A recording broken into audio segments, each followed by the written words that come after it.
Kemudian selanjutnya waqadih tulifa fiha, sungguh berikhtilaf, ya, berbeda-beda pendapat fiha di dalam masalah waktu tersebut, al aksari, lebih banyak min arba'ina qaulan, lebih banyak dari 40 ucapan atau 40 qaul tentang saat tersebut, tentang waktu tersebut, gitu ya. Kita hanya bisa memandang dua saja kan gitu ya tadi itu, tetapi dalam perbedaan itu mungkin perbedaannya lebih tafsiri, lebih rinci, itu sampai 40 kali pendapat begitu maksudnya di sini ya, tentang masalah itu saja ya. Jadi ada 40 pendapat amlaituha yang kami ringkasnya saat tersebut atau perbedaan tersebut fi Sahih Bukhari, di dalam kitab Sahih Imam Bukhari gitu ya. Mungkin ya Sahih Imam Bukhari ini tidak diberi penjelasan, biasanya ada Fathul Bari gitu ya. Di dalam Fathul Bari oleh Ibnu Hajar Al-Asqalani ini insya Allah sudah diberikan penjelasannya di sana ya. Dari 40 perbedaan tersebut, sekali lagi sebagian ulama memang condong ya kepada waktu yang di asar tadi malam yang dipilih seperti itu. Baik, kita lanjutkan. Wa an Jabirin, dari sahabat Jabir radhiyallahu anhu, semoga Allah meridhoinya, qala, berkata, madatis sunnatu an-nabi kulli arba'ina qasaidan jumu'ah, maka sudah menjadi satu ketentuan sunnah gitu ya. Ini dari Jabir secara langsung ya, nampaknya hadis ini an Jabir langsung berkata gitu ya. Jadi hadis ini nanti bukan perkataan Rasulullah kalau dilihat dari secara dohirnya ya, karena langsung an Jabirin radhiyallahu anhu qala, begitu, dari sahabat Jabir semoga Allah meridhoinya berkata gitu. Jadi hadisnya mauquf, jadinya berarti pada sahabat saja. Maqatis sunnatu, ya, telah menjadi ketetapan sunnah an-nabi kulli arba'in, bahwasanya pada setiap 40, maksudnya 40 orang ya, qasaidan jumu'ah, untuk melaksanakan sholat Jumu'ah, menjadi wajib sholat Jumu'ah ya. Kalau sudah ada 40 maka wajib sholat Jumu'ah. Rawahu Daraqutni isnadin dhaif, wa ma atakumur rasul fakhudhuhu wa ma nahakum anhu fantahu, begitu yang itu. Apa yang didatangkan oleh Rasul, baik itu bentuknya perintah keras maupun perintah yang ringan, maksudnya wajib atau sunnah, ambillah, tak ambil sebagai tuntunan yang gitu. Wa ma nahakum anhu fantahu, apapun yang dilarang oleh beliau, apakah itu larangan yang lunak, makruh, ataupun yang keras sampai haram, maka tinggalkanlah larangan tersebut. Kita tinggalkan, begitu saja rumusnya sebetulnya di dalam masalah agama khususnya gitu. Jadi kita tidak berhak lagi di situ. Nanti ada pembahasan secara khusus itu meluas ya tentang musafir di akhir-akhir nanti insyaallah ya. Baik, kita lanjutkan kembali.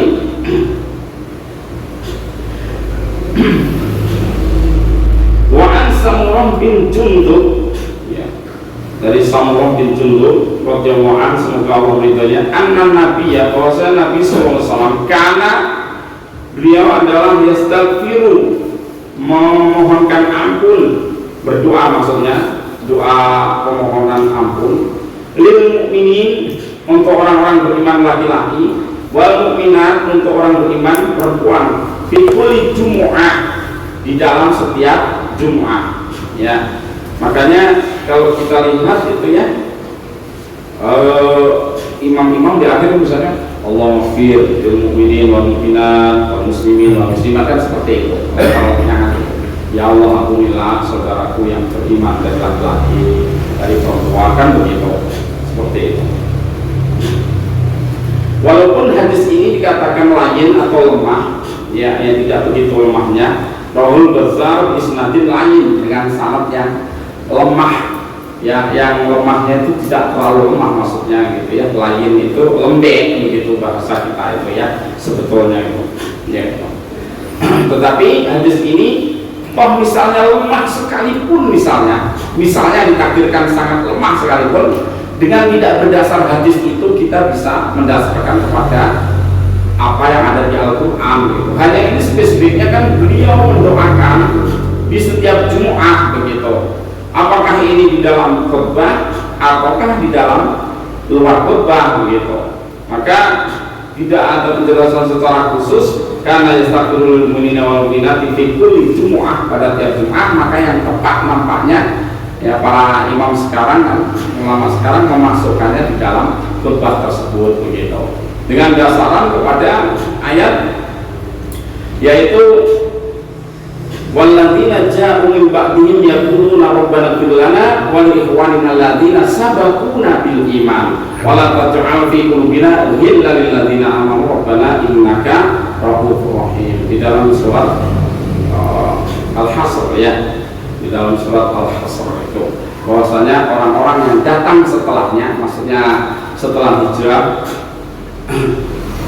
setelah orang-orang beriman wafat yang terdahulu gitu, para sahabat misalnya ya, generasi para sahabat, maka generasi tabi'in itu dikatakan yaquluna rabbana ighfir lana wa li ikhwanina alladzina sabaquna bil iman. Ya Allah, ampunilah kami dan orang-orang yang telah mendahului kami di dalam iman begitu. Jadi mendoakan orang beriman yang telah wafat itu menjadi suguhan yang ada di dalam Al-Quran ya, walaupun bentuknya khobar, bukan perintah, bentuknya kepada orang-orang yang datang setelahnya begitu, kemudian mendoakan seperti itu anjuran ya, supaya kita mendoakan saudara-saudara kita orang beriman ya.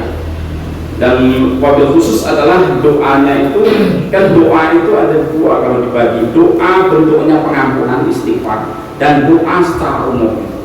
Doa pengampunan namanya kita sebutkan istighfar. Doa secara umum ya ada batasannya.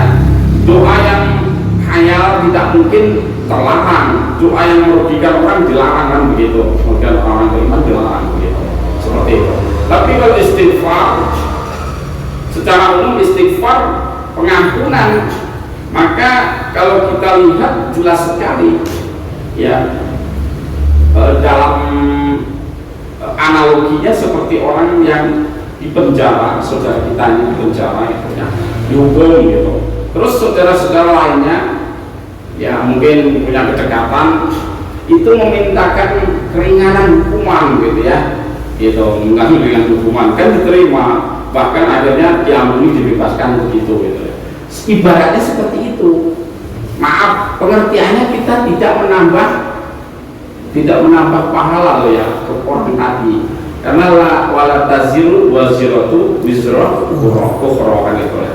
La yukallifullahu nafsan illa wus'aha. Begitu. Jadi prinsipnya bukan menambah pahala ke orang, tetapi memohon dikurangi dosa-dosanya, kesalahan-kesalahannya gitu. Bisa. Kemudian wa an Jabirin bin Samurah anna nabiyya kana fil khutbati yaqra'u ayatin minal Qur'an. Ya. Jadi dari Jabir bin Samurah bahwa Nabi kana adalah fil khutbah, di dalam khutbah Jumat maksudnya, yaqra'u ayatin, membaca beberapa ayat minal Qur'an, dari Al-Qur'an, yudzakirun nas, dengan ayat itu mengingatkan manusia gitu ya, memberikan pengingatan.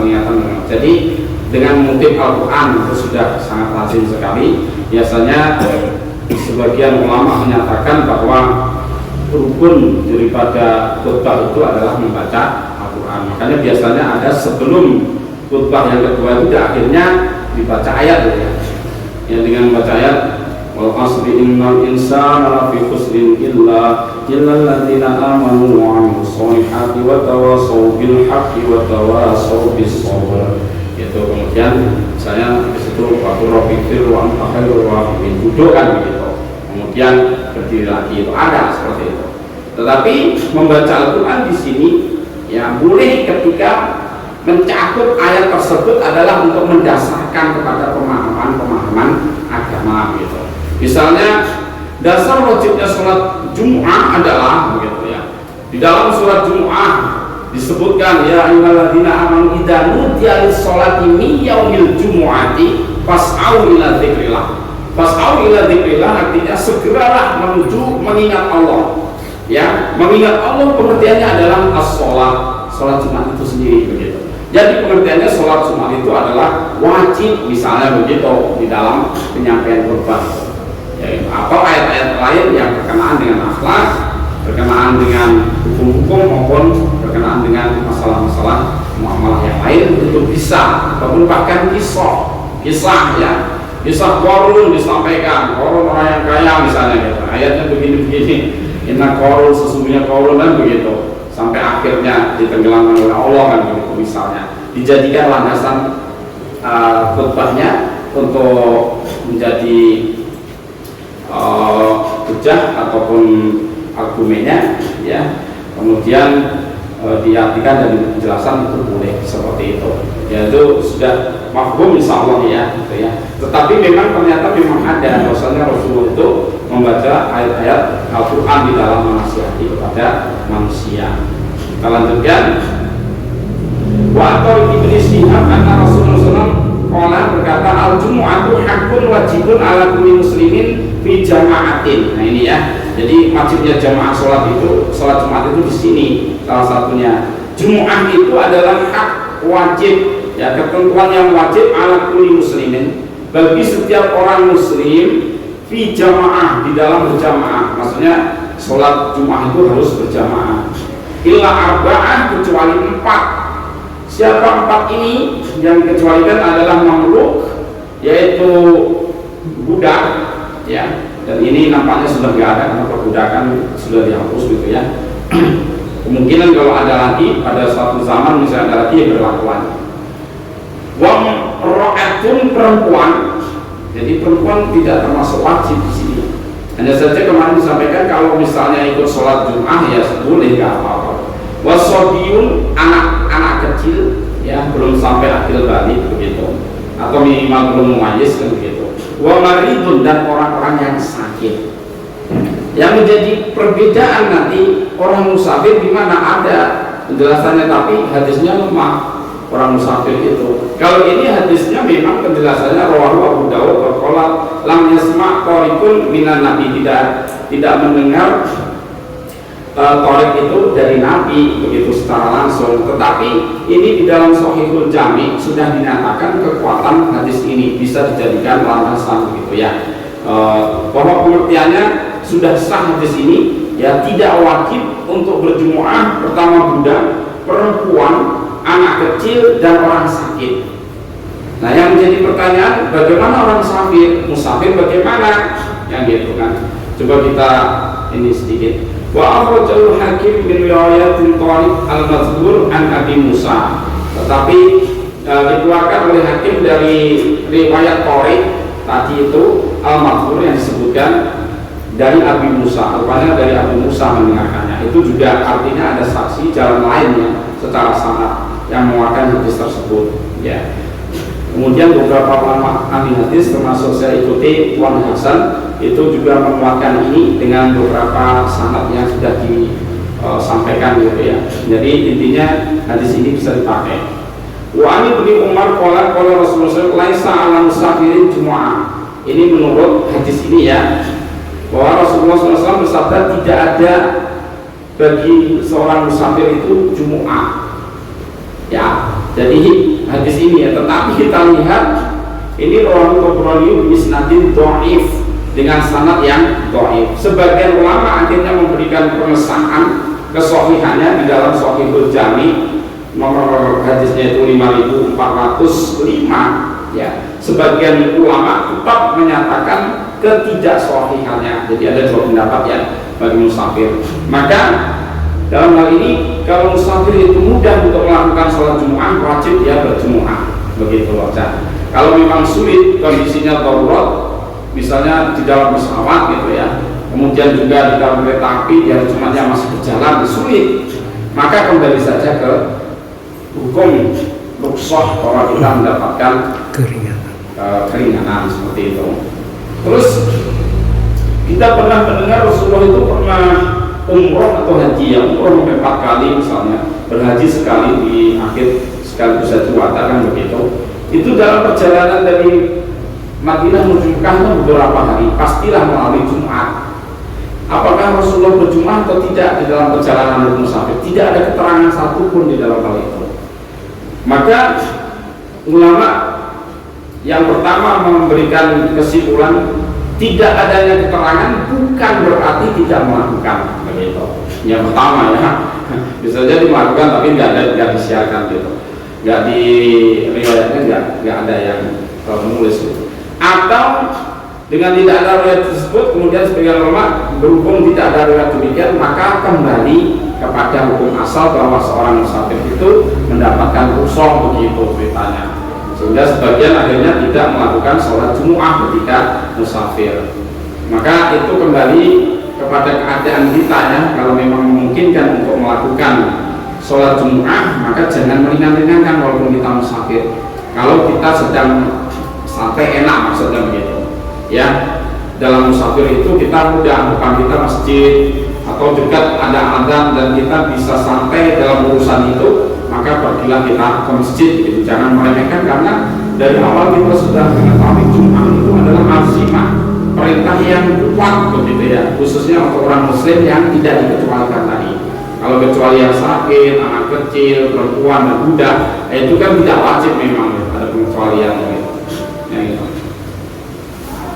Walau sahihun min hadisil Bara inda Ibnu Huzaimah Sunan Baihaqi begitu ya. Maaf tidak di situ ya. Ini. Wa an Abdillah bin Mas'udin qala kana Rasulullah sallallahu alaihi wasallam idza stawa 'alal minbari istaqbalna biwujuhina. Apabila Rasul itu berdiri di atas mimbar, menurut ini ya Ibnu Mas'ud tadi, itu beliau menghadapkan wajah kepada kami begitu katanya ya, diwujudnya dengan wajahnya gitu ya, menurut hadis ini.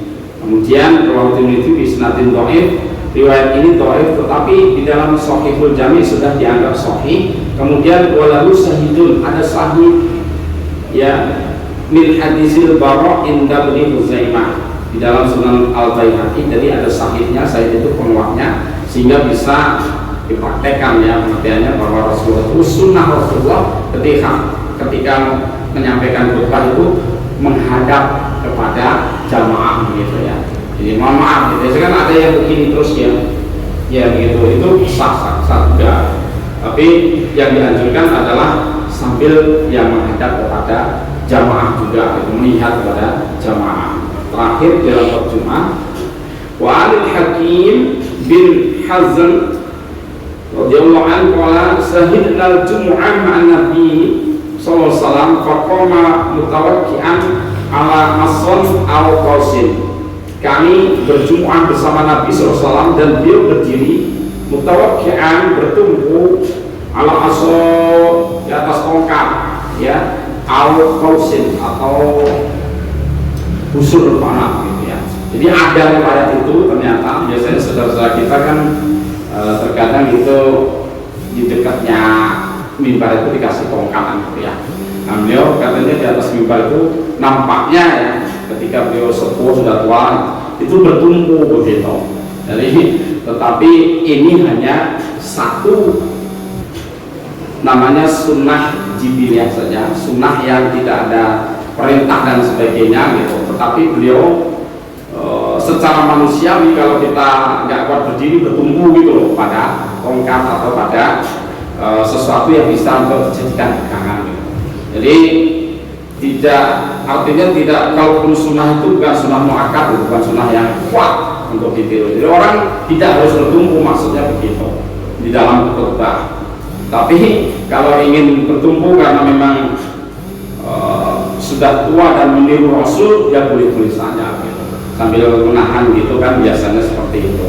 Jadi di sini bukan perintah secara tegas dari Rasulullah, hanya adalah begitu, menceritakan ini sahabat adalah Rasul itu ya disaksikan oleh sahabat tadi ketika berdiri itu mutawakkian ya, bertumpu begitu kepada tongkat ataupun busur ataupun tombak misalnya gitu ya, nggak apa-apa, boleh-boleh saja ya.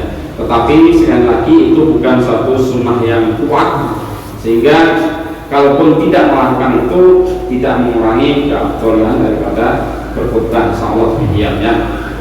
Walam bisolat, untuk bab sholat Jumat insyaallah sudah selesai. Nanti apabila ada hal-hal secara spesifik ditanyakan ataupun diperbincangkan ya, nanti monggo untuk selanjutnya. Dan berikutnya nanti kita masuk bab sholatul khauf ya, sholat dalam takutan ya, khauf itu ya. Nah, mungkin peperangan dan dulu ya gitu ya, yang dimaksudkan seperti itu ya. Gitu, sholatul khauf, sholat di dalam posisi atau kondisi berperang ya, yang banyak ceritanya di situ karena waktu posisi berhadapan-hadapan dengan musuh ya, atau di sana blok musuh, di sini blok orang Islam kan gitu ya, tapi belum perang kan gitu misalnya. Di saat-saat istirahat itu bagaimana itu sholatnya? Nah, maka sholat itu disebut sholat khauf namanya. Seperti itu para lebihnya.